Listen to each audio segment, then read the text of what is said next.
Bienvenue dans ce nouvel épisode. Pour la première fois du voyage, nous sommes confrontés à un climat aride. Très aride.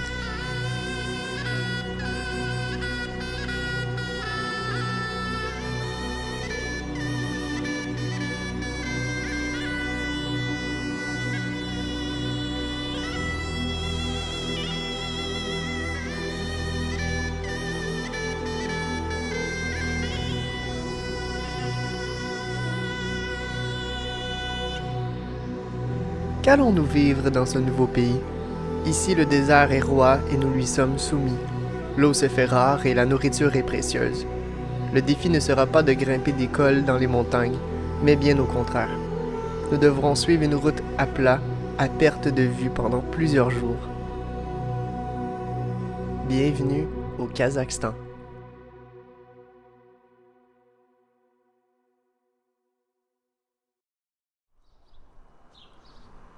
Bienvenue dans cette nouvelle vidéo. Si tu ne nous connais pas déjà, nous, c'est Jade et Yannouk. Nous avons quitté le Québec il y a déjà plus de 10 mois pour voyager autour du monde.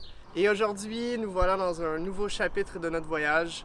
On doit s'adapter à une nouvelle réalité. Le soleil est tellement chaud, en plus il est mi-bloui. Et je pense que pour la première fois du voyage, les 10 mois d'expérience vont nous être fort utiles ici parce que je pense qu'il faut être un voyageur aguerri pour entreprendre ce périple à vélo. Je t'en dis pas plus, je te laisse avec cette vidéo, tu vas pouvoir voir nos premiers jours ici en Asie centrale. Bon épisode. Voilà nos premiers kilomètres au Kazakhstan! On croise des dromadaires, on est dans le désert et on a le vent de dos. Et quand on a le vent de dos ici, on roule à 41 km/h sans pédaler. C'est comme si on était à moto. Hein. On se dirige présentement dans la ville de Aktau, qui est, je pense, la plus grosse ville qu'on va croiser pour les 3 prochaines semaines. Et on va aller chercher carte SIM, on va aller chercher de l'argent à la banque. Bref, on va faire le nécessaire pour pouvoir partir et s'enfoncer dans le désert. On va pédaler lentement, mais sûrement, vers l'Ouzbékistan. Après avoir assemblé les vélos et campé à quelques kilomètres de l'aéroport, nous sommes partis sur les routes emportées par le vent, littéralement. À l'entrée de la ville, Muradbek nous trouve et décide de nous aider à nous préparer pour notre grand départ dans le désert du Kazakhstan. Aktau est une ville portuaire qui borde la mer Caspienne. Notre plan initial était de prendre un bateau de Bakou en Azerbaïdjan pour Aktau, mais comme le pays est fermé par voie terrestre à notre arrivée, nous avons décidé de prendre un vol de Tbilissi en Géorgie pour Aktau. Ainsi, nous commençons le Kazakhstan comme nous l'avions prévu. Ensuite, il faut faire un choix entre la route du Nord ou celle du Sud. Komoot nous suggère de passer par la route du Nord, alors que les locaux nous suggèrent de passer par le Sud. En effet, Muradbek nous confirme que le Sud est un meilleur choix pour une chaussée entièrement goudronnée et plus de possibilités de ravitaillement. Notre choix est fait, on prend la route du Sud. Ça y est, on entame notre première journée, notre première vraie journée de vélo. On s'enfonce dans les plaines désertiques, je tiens à mentionner.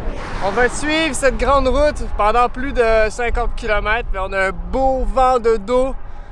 On roule à 27 de moyenne, ça risque de bien aller. Allez, c'est parti!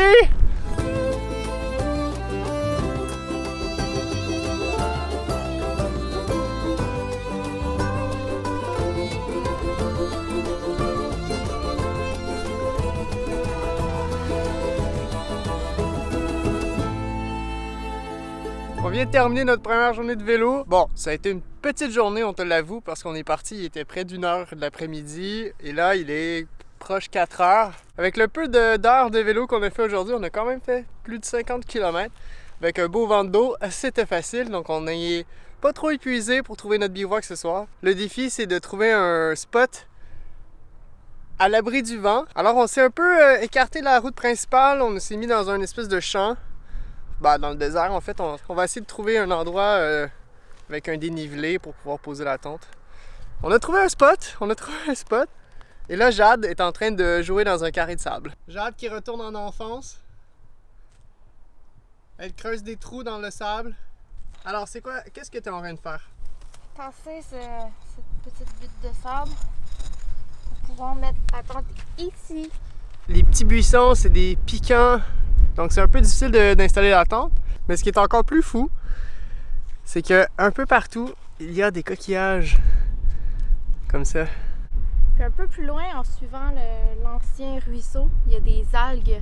Donc un type d'algues qu'on retrouve dans l'océan ou sur le bord des points d'eau. C'est vraiment, vraiment intéressant. Est-ce que tu veux...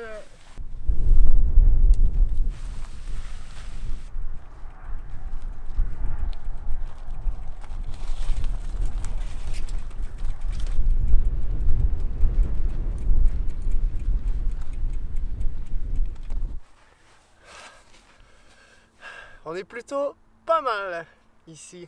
Ce qui est vraiment cool, c'est qu'il y a une odeur de menthe ou de romarin. Il y a une odeur d'herbe fraîche qui nous rappelle vraiment notre voyage au Maroc, Jade et moi, en 2019. Ça rappelle des beaux souvenirs. Et comme le soleil va se coucher très tard ce soir, notre journée est vraiment très longue.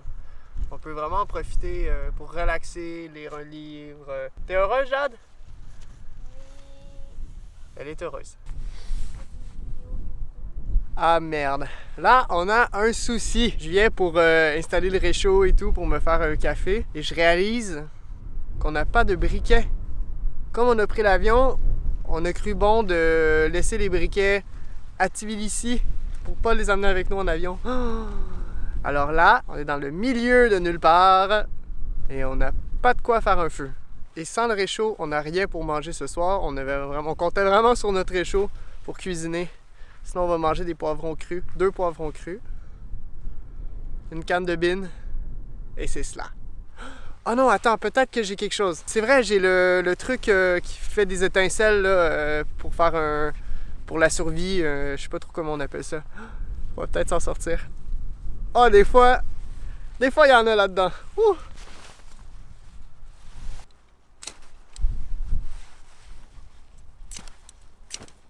Ouais! Wouhou! Ça fonctionne! Échappée belle! Ok, j'ai abusé sur l'essence. J'ai décidé d'aller voir de l'autre côté de la colline la vue. Parce qu'en fait, je vois qu'il y a un lac en fait. Plus ou moins asséché, mais il y a un lac. Et là, je passe de l'autre côté de la colline et je tombe nez à nez avec un troupeau de dromadaires. Là, ça c'est quand même... Je sais pas pourquoi, mais pour moi, un dromadaire, je me dis, et que je suis plus au Québec, on est loin de la maison.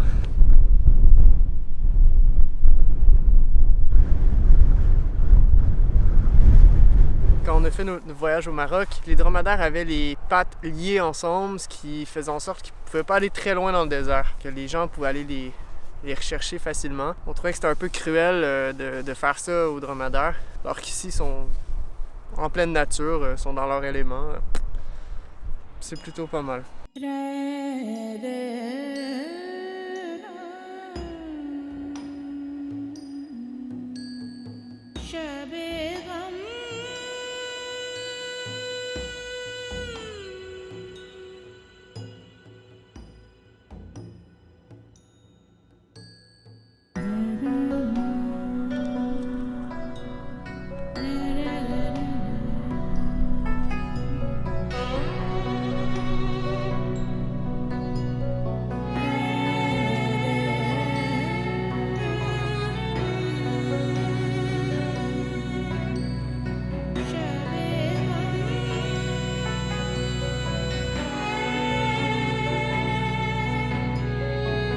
Jour 2.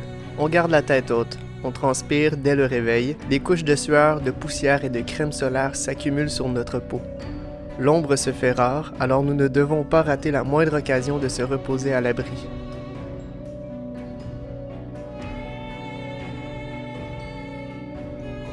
On regarde à nouveau cette ligne blanche, la même qu'hier et la même que demain. Cette route qui divise le désert sera une épreuve, un pèlerinage. On s'est arrêté à une halte routière. Heureusement, il y a des haltes routières sur la grande route. Et c'est du désert, mais on traverse des plaines.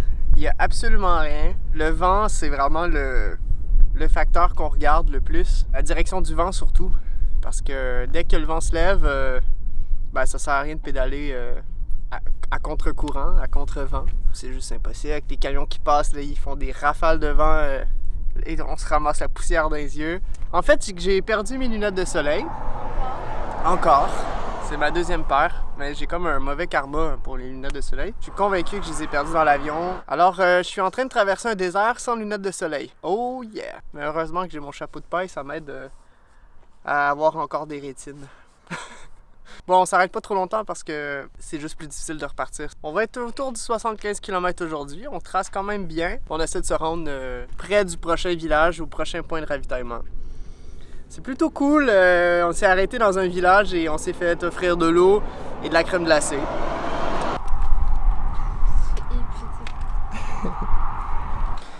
On s'arrête pour aujourd'hui à une autre halte routière. Et comme les journées sont extrêmement longues, on est arrêté à 4h30 et le soleil n'est pas couché avant 9h30 ce soir. Ce qui nous laisse 5 heures à juste rien faire, à se protéger du soleil. Et je lisais un livre tantôt et c'était difficile de lire un chapitre sans être interrompu par des Kazakhs qui s'arrêtent à l'halte routière. Il y a même une famille, un groupe de filles qui est sorti de leur voiture. Il y a une madame qui est passée juste à côté. Elle nous a vus. Je pense qu'elle a regardé le test, voir si on allait être des gens gentils. Elle a fait signe à la voiture. « OK, c'est bon, venez-vous-en! » Puis là, ça a été une séance photo. J'ai hâte de placer, de se reposer un peu. Il y a des gens encore aujourd'hui qui voulaient nous offrir des bouteilles d'eau sur la route. C'est vraiment apprécié. Ils sont vraiment gentils, les Kazakhs. Malgré la malgré la rudesse. Bien la rudesse. Qu'est-ce que tu veux dire? Malgré le climat plutôt difficile, on est très bien accueillis, on est soutenus par les gens du coin, c'est trop cool. Par contre, un truc qui est plus ou moins cool des haltes routières, c'est les toilettes. C'est chouette qu'il y ait des toilettes, mais en fait, je préfère faire mon job à l'extérieur des toilettes. Je te montre pourquoi.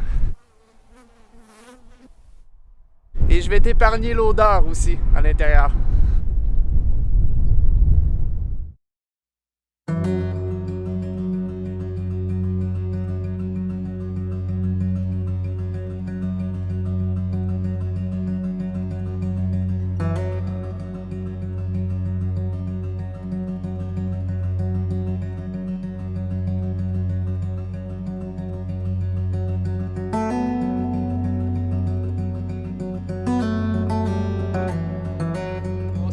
Sur un coin de supermarché, de petit marché en fait, pour avoir de l'ombre et de quoi manger. Quand soudain une voiture est arrivée et un Kazakh qui sort, qui parle très bien anglais et qui nous dit qu'il est un warm shower en fait. Alors on le suit, la vie a fait en sorte qu'on va faire une petite journée aujourd'hui. On va pouvoir se reposer, avoir une vraie douche. Il y a quelques jours qu'on ne s'est pas lavé. Ça m'amène à te parler que les Kazakhs, sérieux, c'est vraiment des gens hyper gentils. C'est vraiment, vraiment chouette. Ils sont très curieux. On fait vraiment l'attrait touristique à vélo dans ce pays. Hello! I'm Malaysia! Yes! Bye bye! Bon, tu vois, ça a donné comme ça. Il se trouve que notre ami qui nous a accueillis tout à l'heure, c'est un prof d'anglais. Et il profite de l'occasion pour amener 2 de ses élèves avec nous pour visiter un mont et pouvoir parler en anglais. C'est une belle opportunité pour ses élèves et pour lui. En fait, c'est très difficile de retenir les noms parce que c'est tellement loin de toutes les langues qu'on a rencontrées jusqu'à présent. Et même lui, son nom difficile à retenir, fait qu'il veut qu'on l'appelle Bob. Il nous a amenés en voiture à un lieu tout à fait incroyable. C'est magnifique. C'est tellement beau. C'est tellement dépaysant.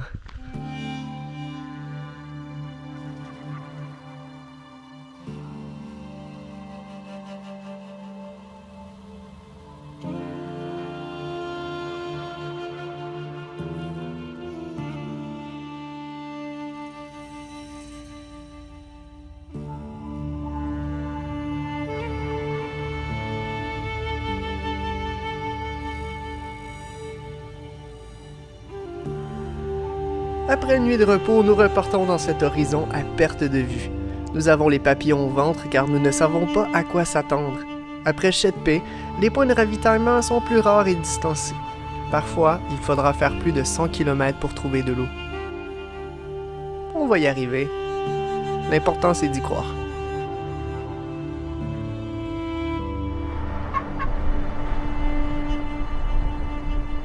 On vient tout juste de s'arrêter aujourd'hui. On a été encore une fois très chanceux de trouver quelque chose parce qu'il n'y a rien à des kilomètres à la ronde. Puis là, on commençait vraiment à être épuisé. On se disait, bon, où est-ce qu'on va pouvoir camper? On va devoir piquer la tente dans le désert et mettre des couvertes par-dessus pour essayer de faire un genre d'abri sans trop abîmer le tissu de la tente par le soleil. Mais non! Comme par miracle, on voit ces genres de dalles de béton qui nous servira de pare-brise, mais aussi de coin d'ombre.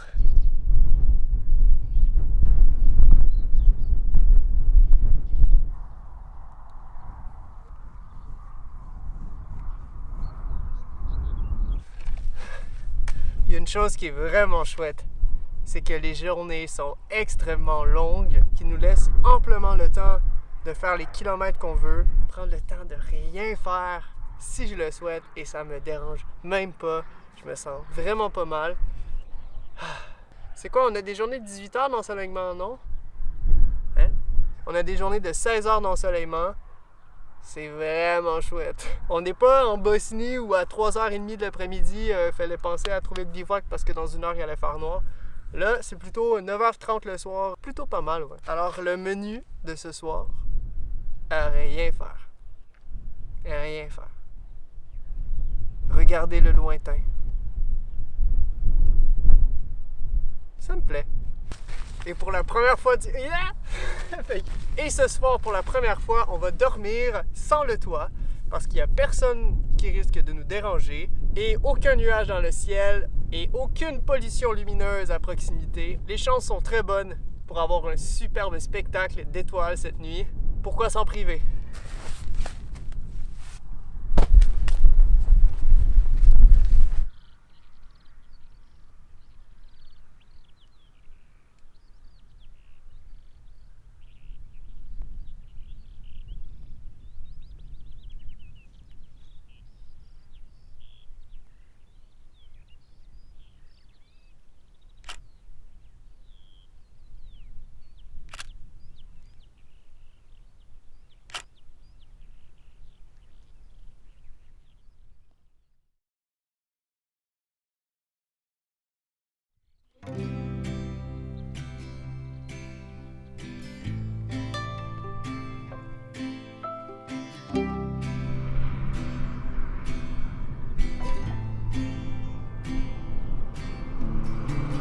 Dans cette vidéo, nous t'avons montré l'épreuve du désert, mais j'aimerais vraiment te montrer les gens qui y habitent. Les Kazakhs, on peut vraiment dire qu'ils sont d'une énorme gentillesse et ont un cœur si généreux.